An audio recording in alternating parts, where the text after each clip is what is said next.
లక్ష్మి ఇంట్లో నుంచి వెళ్ళిపోతూ ఉంటే విహారి కొన్ని మాటలు చెప్తాడు. లక్ష్మి సరే అలాగే అని చెప్పి ఇంట్లో నుంచి వెళ్ళిపోతుంది.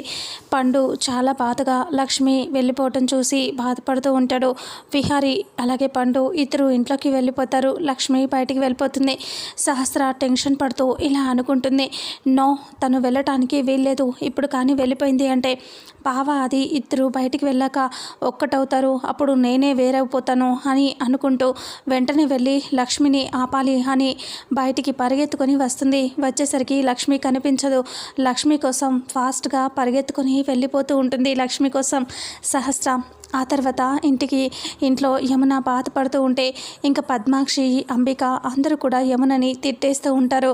వెళ్ళిపోయింది కదా, దాని గురించి ఇంకా ఏడుపులు ఆపండి ఇంట్లో అనేసి పద్మాక్షి వాళ్ళు సీరియస్గా గట్టిగా అరుస్తూ ఉంటారు.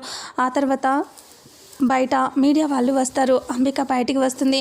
వచ్చేసరికి మీడియా వాళ్ళు మేము విహారీ గారితో మాట్లాడాలి అని అంటూ చెప్పేసరికి విహారీ కొంచెం బిజీగా ఉన్నాడు, తను ఇప్పుడు మాట్లాడే మూడ్లో లేడు, మీరు ఏదైనా విషయం ఉంటే నాతో చెప్పండి, నేను చెప్తాను మీకు అని అంటూ అంబిక అంటుంది. లేదు మేడం, మేము విహారీ గారితోనే మాట్లాడాలి అని అంటూ వాళ్ళు చెప్తారు. చెప్పేసరికి ఇంకా అప్పుడు అంబిక, నేను చెప్తూనే మీకు వినిపించట్లేదా, విహారీ ఇప్పుడు మాట్లాడాడు అని చెప్తున్నాను కదా అని అంటూ ఉండగానే ఇంట్లో వాళ్ళందరూ అలాగే విహారీ కూడా బయటికి వచ్చేస్తాడు.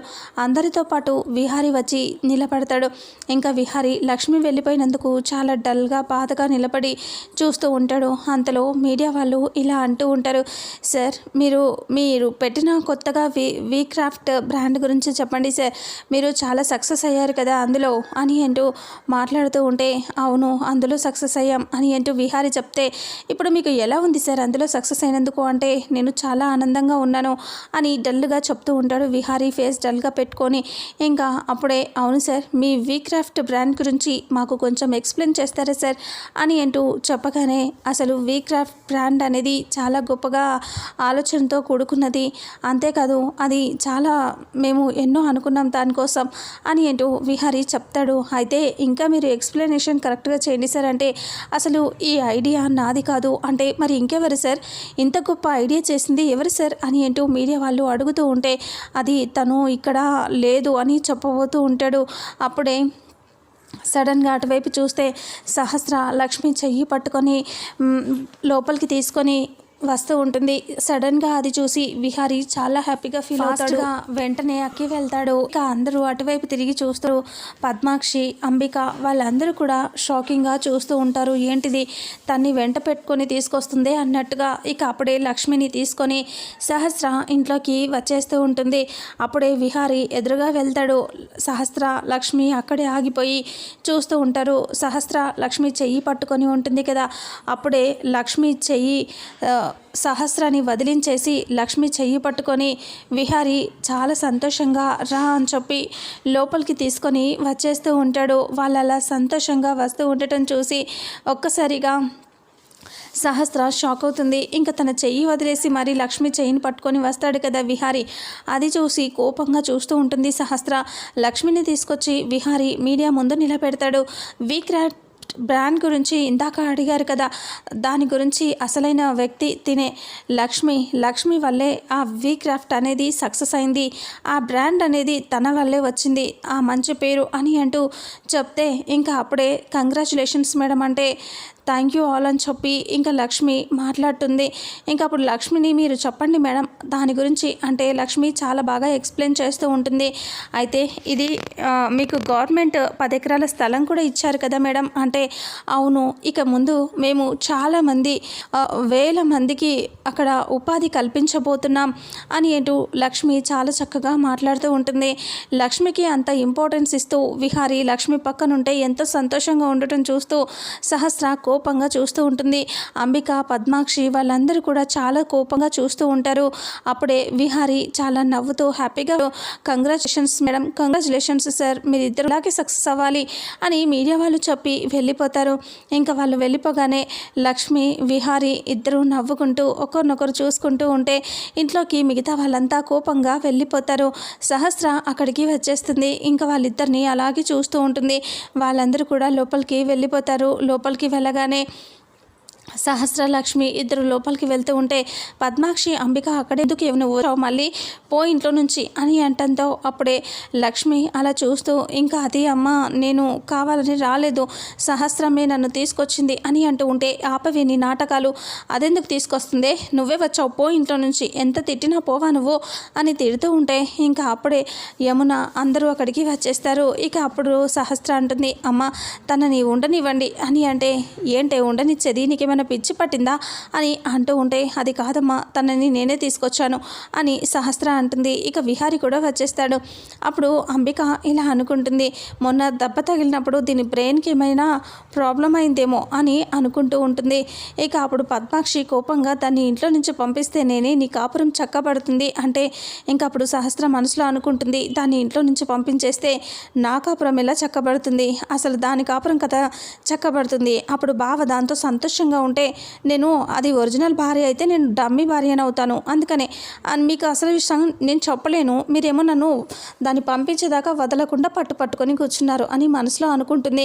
ఏంటి సహస్ర ఏం మాట్లాడావు, ఎందుకు తీసుకొచ్చావు అని అంటే అమ్మ మీకు తెలియదు నేను తీసుకొచ్చాను, అది మన దగ్గరే ఉంటుంది, లక్ష్మి నువ్వు లోపలికి వెళ్ళు అని అంటూ ఉంటే ఇక అప్పుడు నువ్వు వెళ్ళటానికి వీల్లేదు అని వాళ్ళ నానమ్మ అంటుంది. అమ్మమ్మ నువ్వు ఉండమ్మమ్మ, నువ్వెందుకు గొడవ చేస్తావు, నేను చెప్పేది మీరు వినండి అంటే ఏంటి వినేది, నువ్వెందుకే దారిన పోయి దరిద్రాన్ని తెచ్చిపెట్టుకుంటున్నావు అని తిడుతూ ఉంటే ముళ్ళ కంపని తెచ్చి నెత్తిన పెట్టుకుంటుంది అని అంబిక కూడా అంటుంది. ఇక విహారి అంటాడు సహస్రతో సహస్ర లక్ష్మి అంటే నీకు ముందే పడదు కదా, మరి ఎందుకు లక్ష్మిని తీసుకొచ్చావు అని అంటూ విహారి అడిగితే ఏం చెప్పను బావా నువ్వు దాంతోపాటు వెళ్ళిపోతావేమో అని నేను తీసుకొచ్చాను అని మనసులో అనుకుంటుంది. ఏం లేదులే బావా ఇంటికి నేను కోడల్ని కదా, అన్ని బాధ్యతలు నేను తీసుకోవాలి, ఇంట్లో నుంచి ఒక ఆడపిల్లని గెంటేస్తే అది మన కుటుంబానికి పరువు కదా పోతుంది, అందుకనే తీసుకొచ్చాను అని అంటూ చెప్తుంది. ఇక అందరూ కోపంగా వెళ్ళిపోతారు. విహారి కూడా వెళ్ళిపోతాడు. ఇంకా అప్పుడు యమున సహస్ర దగ్గరికి వచ్చి చాలా మంచి పని చేసావమ్మా అని నవ్వుతూ ఇంకా ఇలా పట్టుకుంటుంది. ఆ తర్వాత లక్ష్మి దగ్గరికి వెళ్ళి పదమ్మ లక్ష్మి అని అంటూ లోపలికి తీసుకెళ్తుంది. సహస్ర రిలాక్స్ అవుతుంది అందరికీ సమాధానం చెప్పలేక. ఆ తర్వాత ఇంకా సహస్ర బయటికి వచ్చినప్పుడు పద్మాక్షి కోపంగా బయటికి వచ్చి ఇలా అరుస్తుంది, ఏంటి ఎందుకు తీసుకొచ్చావే అని కొట్టబోతుంది, చెయ్యెత్తి ఆపేస్తుంది. అప్పుడు సహస్ర అలా చూస్తూ ఉంటుంది. ఎందుకే దాన్ని తీసుకొచ్చి నెత్తిన పెట్టుకున్నావు, ఎందుకే నువ్వు ఇలా చేస్తున్నావు అని గొడవ పడుతుంది. అప్పుడే సహస్ర అమ్మ నీకు తెలియదు నేను తెచ్చాను, అది బయటికి వెళ్ళకూడదు ఇంట్లోనే ఉండాలి అంటే ఎందుకే ఉండాలి అని అంటూ తిడుతుంది. ఇక అప్పుడే ఇంకా పద్మాక్షిని నోరు ముంచేస్తుంది సహస్ర.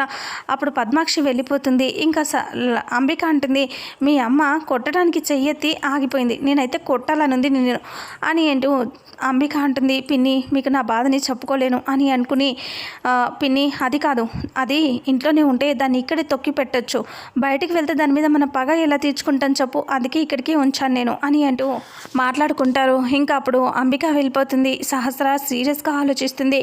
ఆ తర్వాత ఇంకా విహారి స్నానం చేయడానికి లోపలికి వెళ్తూ ఉంటాడు. అంతలో యమున అక్కడికి వచ్చి నాన్న ఈ వాష్రూమ్లోకి వెళ్తున్నావా నువ్వు అంటే అవునమ్మా స్నానం చేసుకుంటాను అంటే ఈ వాష్రూమ్లో ట్యాప్ సరిగా పనిచేయట్లేదు, గెస్ట్ రూమ్లోకి వెళ్ళు నువ్వు, ఇక్కడైతే ప్లంబర్ పనిచేస్తున్నాడు అని యమున చెప్తుంది. సరే అని చెప్పి విహారి గెస్ట్ రూమ్లోని వాష్రూమ్కి వెళ్తాడు. వెళ్ళి ఇంకా అలా స్నానం చేస్తూ ఉంటాడు. ఇంకా అప్పుడే షవర్ మధ్యలో సబ్బు రుద్దుకున్న తర్వాత ఆగిపోతుంది. అప్పుడు ఇలా చెయ్యి పెట్టి చూస్తే నీళ్లు రావు. అప్పుడే ఆలోచిస్తూ ఉంటాడు. కళ్ళని నురగపోవటానికి గట్టిగా తుడుచుకుని బయటికి వచ్చి డోర్ ఓపెన్ చేసి పండు పండు అని గట్టిగా అరుస్తూ ఉంటాడు. అప్పుడు పండు రాడు కానీ లక్ష్మి వస్తూ ఉంటుంది.